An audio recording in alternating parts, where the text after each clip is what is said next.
皆さん、こんにちは。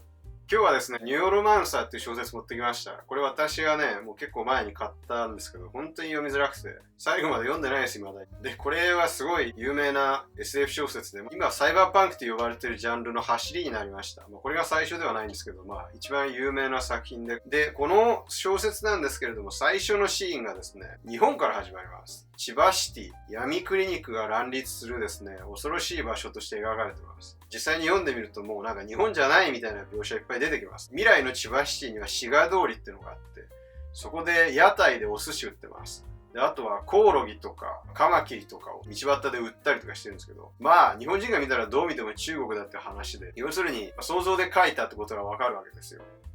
で、私はこれを勝手にですね、寿司屋台問題と名前をつけて、要するにその作家がですね、自分の知らないことを、その経験したことがないこと、見たことがないものを想像で書いたときに作り出してしまうやらかしですね。なんですけれども、フィクションである以上、作家が全知全能の神ではない以上、どうしてもこういうのって付きまとう問題だと思ってて、私自身も実際例えば、以前その異世界チャイナタウンで小説書いたんですけど、中国人の方はあれ読んでですね、ここに出てくる中国語が間違ってるとか、このチャイナタウンはリアルじゃないとか、そういうことをね、批判してきたことがありました。ということで、なんか今日は、この寿司屋台問題についてちょっと話をしていこうと思うんですけど、それに伴いまして、こんな簡単なテストを2つ用意してみました。ちょっとね、じゃあ今から見せますんで。まず最初はこれです。ちょっとこれを読んでみてください。爽やかでサラダバイキング。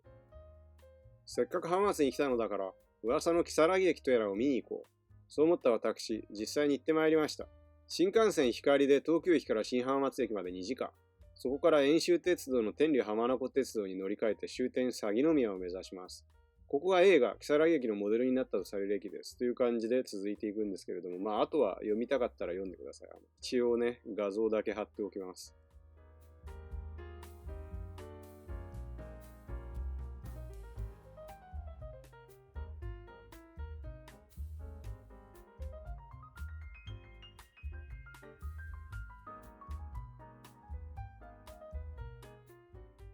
はい、いかがだったでしょうか。これを読んで何か違和感とかありましたかね。これをですね、私の友達の日本人の方、浜松市出身ではない方に見せたところですね、特に違和感はなかったってみんな答えたんですけど、私の地元の友達に見せた時の LINE がこれで、見ての通りですね、ひどい言われようですね。静岡県浜松市の人が見たらもう本当にめちゃくちゃだなってことはよくわかるんですよ。そして次はこれです。どうぞ読んでみてください。その Google 翻訳ですが、英語の字幕も後でつけておきます。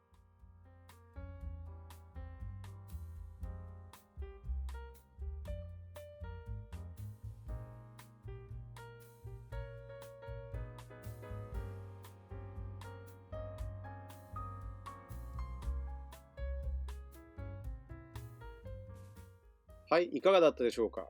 これを英語に訳してアメリカ人の友達に見せたんですけれども、こいつ絶対アメリカ行ったことねえだろみたいな感じで、もうマジ切れですね。ということで、これも本当にデタラメなんですね。